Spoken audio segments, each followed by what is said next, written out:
You and I were so well trained, we were so well socialized to be somebody. Our parents told us who we were. Our schools told us who we were. The culture told us who we were. If you just ask the question, who am I? Every answer you give is really a lie. Because it's a concept. It's a limiting condition. It's a prison. I'm Richard. I'm a man. I'm 55 years old. I'm an Aries. I'm a seeker after truth. I'm a lusty, greedy, doubting, agitated person. I'm depressed. I'm happy. I'm overwhelmed by it all. I'm responsible. I'm laid back. I'm confused. I'm hurt. I'm suffering. I'm out for fun. I am the Spirit. I'm God. I am the One. I am. Every one of them is relatively real. It's sort of real. But it isn't all real. And who you are is at least all of those. Do you ever notice how many eyes there are each day for you? There's the eye that wakes up. There's the eye that needs to go to the bathroom. There's the hungry eye. There's all the different eyes you go through each day. Thousands and thousands of little images of yourself. And one hardly knows another. I can be walking down the street so holy, so connected to the Spirit, and I see somebody that arouses my prurient interest, it's called. And suddenly I am Mr. Horny. And my whole mind has dropped. And all my love of us has turned into object. And under those conditions, I'll use anything. Wouldn't you like to come up and see my holy pictures? I'm Ram Dass. Let me help you.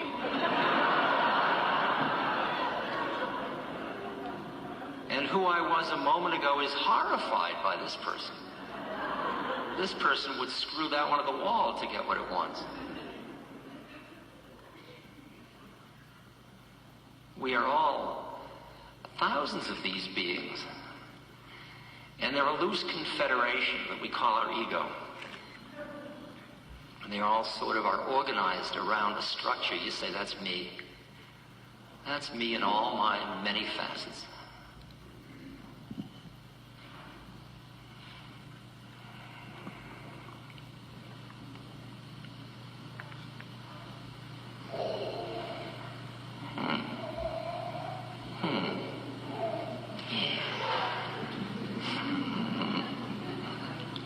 It's an inner joke.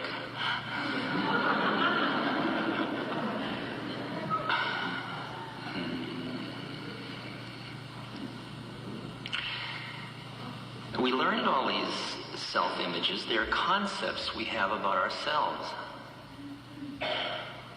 And they are so fascinating to us, and they are so efficient for getting us through the world, this plane, that we don't hear the whisper of the other parts of our being.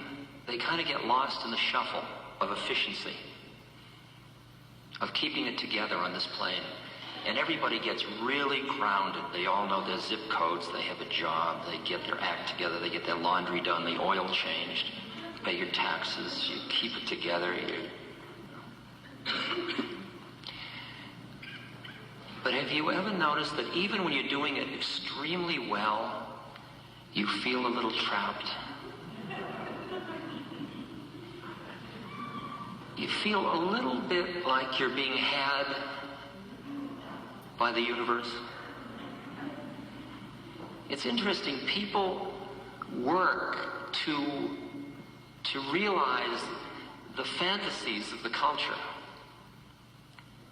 If you get educated, get a degree, get a good job, have a family, get a home, get insurance, have a car that works,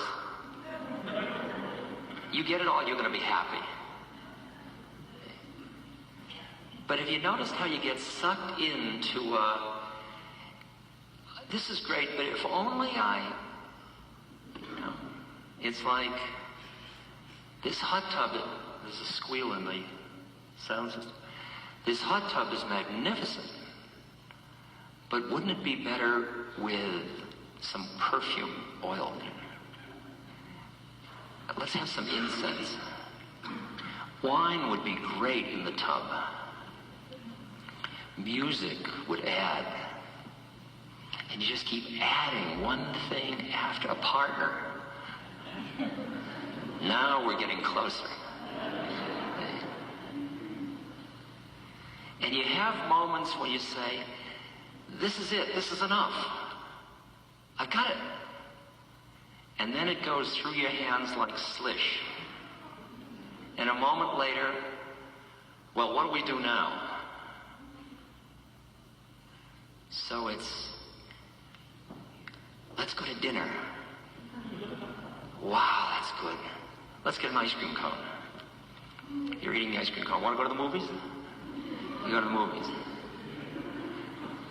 Let's get a piece of pizza.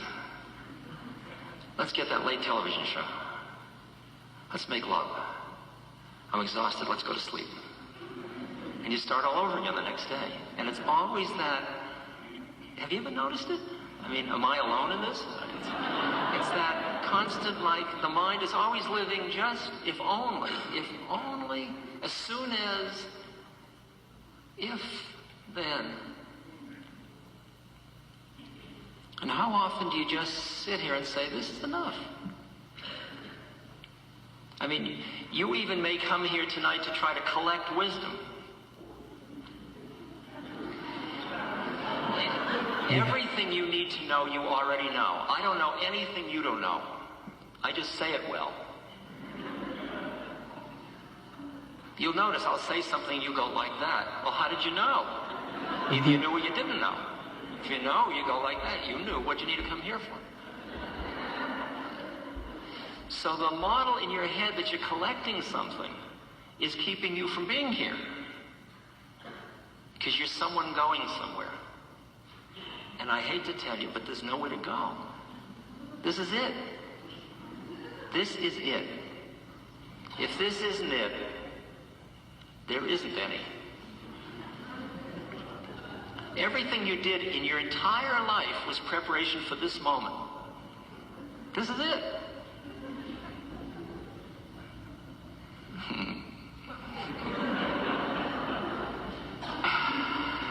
See? You say, I can't afford to stop. I mean, I have commitments, I have responsibilities, I have contracts, I have a job, that doesn't matter. You can do all that. You can either do it from thinking you're going somewhere, or having arrived, and then you do what you do. I have nowhere to go.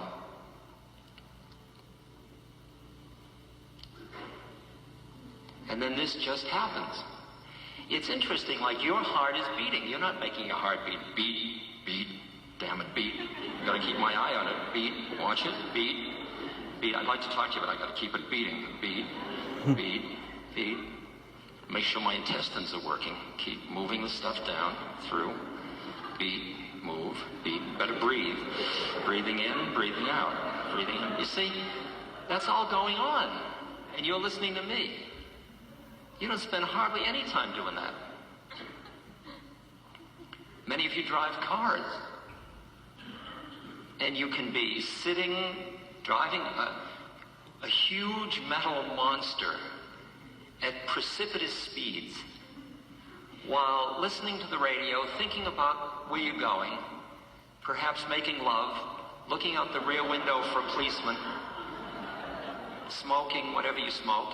It all can be happening, and you're just driving along, and you're not busy driving at all. This tremendously complex thing you're doing with centrifugal and centripetal forces and rates of acceleration. I mean, it's a physics problem that would cover pages. You're not even thinking about it. It's all in what's called base brain. It's interesting when all life gets that way. What do? What do we do with the rest of the time? It's even further out than that because there's no time. Everything of you that's in time is all passing show. It's all corrupting and falling apart anyway. Christ said, lay not up your treasures where moth and rust doth corrupt. That includes your body and your personality and your friends and your loved ones. Everything's changing, everything's dissolving, it's all going. It could make you nervous. If you identified with it, if you think you are a form of any kind, even a thought, unfortunately, it's all going to change. I mean, you are at this moment dying. You may not have realized it. But everybody in here is decaying. It's built into the system.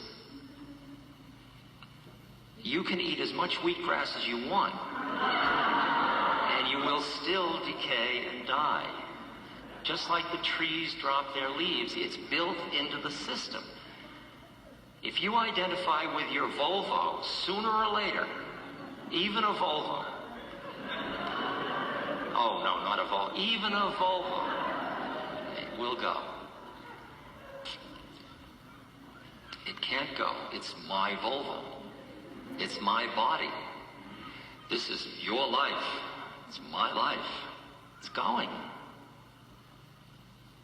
You remember the poem Ozymandias?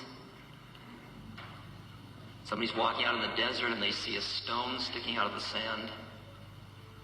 And there's an inscription on the stone and they decipher it and it says, I am Ozymandias, King of Kings. Look upon my works, ye mighty, and despair. Nothing more remains. That's it. That's it. If you are busy thinking you are somebody going somewhere, doing something that's going to amount to something, suffering. It's as simple as that. Buddha pointed out in his second noble truth, the cause of suffering is the clinging of mind. If your mind clings to anything, that clinginess, you are clinging to something and you're trying to hold it and it's changing right out from under you.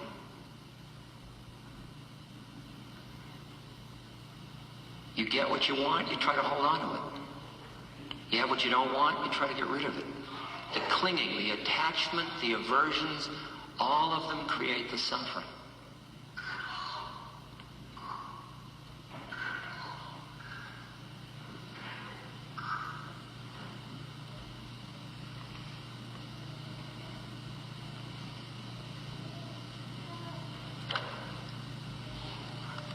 I used to try to figure out who I was. And then I realized that that question led me back into the void. That every answer I gave wasn't really the truth.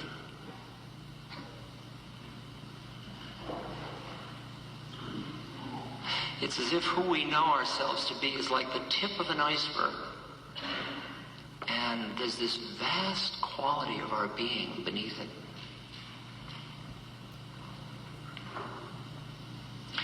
As you touch that part of you that is not knowable by your intellect, it is not knowable as an object, because it's subject. It's I am. It's is. It's I. Ram Tirtha, a beautiful poet, speaks of it. He says, I am without form, without limit. I am beyond space, beyond time. I am in everything. Everything is in me.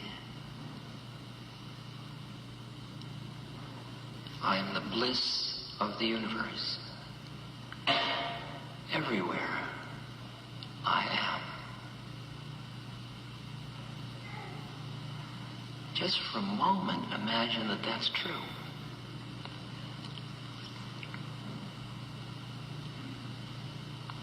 And you can use the thing I work with, this little channel selector. See, and you look at me and you see 55-year-old, well-preserved, rather nice-looking gentleman. Flip, you see a pleasant seeker after truth in their teaching role. On the second plane, you see everybody's socio-psycho dynamics.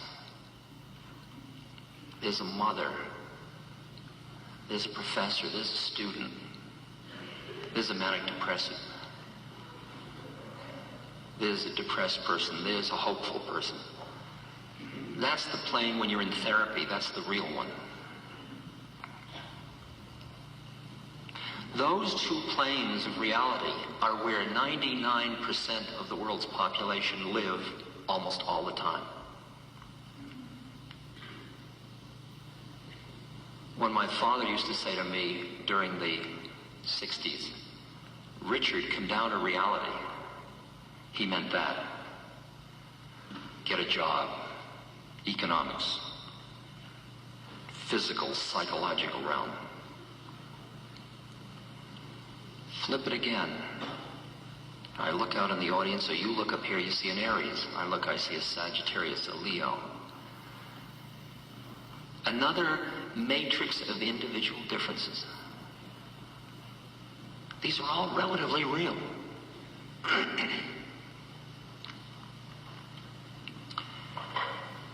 I can tell you are different from you on the physical plane. You're a man, you're a woman. I can tell you are different from you on the psychosocial plane, your roles, your social identity. I can tell the difference between you and your astral planes when your sun is rising, your moon, etc. But now flip it once more, and when I look at you, or I look at you, or I look at you, or you look at me, if you look into my eyes,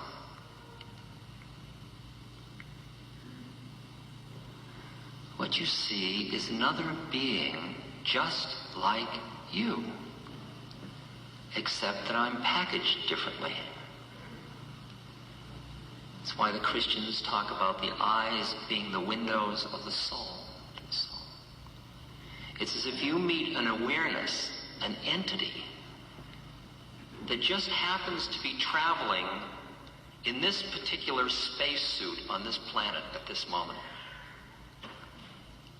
See, when you came here, you got all suited up for the trip. It includes your body and your personality. That's your suit. It isn't who you are. It's your suit you're wearing. It's part of who you are, but it's not all of it. Are you in there? I'm in here. How did you get into that one? You have this extraordinary feeling like you're meeting another being just like you, but who's in an entirely different universe because of their packaging. Because how people see them, how they see others through their eyes, through their habits of thought, all of that stuff, which is the packaging, And they think they're the package. And everybody goes around with these huge mind nets. They walk down the street, this is who I am, this is who I am, this is who I am. And we enter into conspiracies. I'll make believe you are who you think you are, if you'll make believe I am who I think I am. And we don't want to upset the apple cart. Nobody asks for truth. We just ask for security.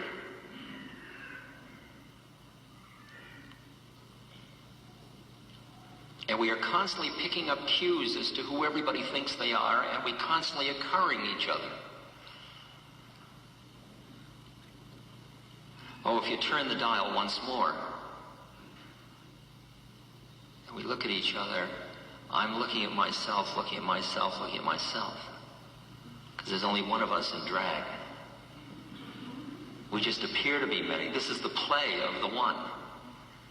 This is God as creativity. You are the creation. Who you think you are is the creation. Who you really are is the creator. And you have a choice whether to identify with being the creator or the creation. As long as you identify with the creation, you're being had. You're just an unfolding set of laws. No big deal. I have free will. Forget it. You don't have any free will. Who you think you are doesn't have any free will. Who you really are has all the free will in the universe. You are free. You're the creator. To accept the fact you created yourself, not you, your personality didn't create it. That's a creation. Is this too heavy, or can you hear what I'm talking about? Anybody here? It's okay? I can get... I can't.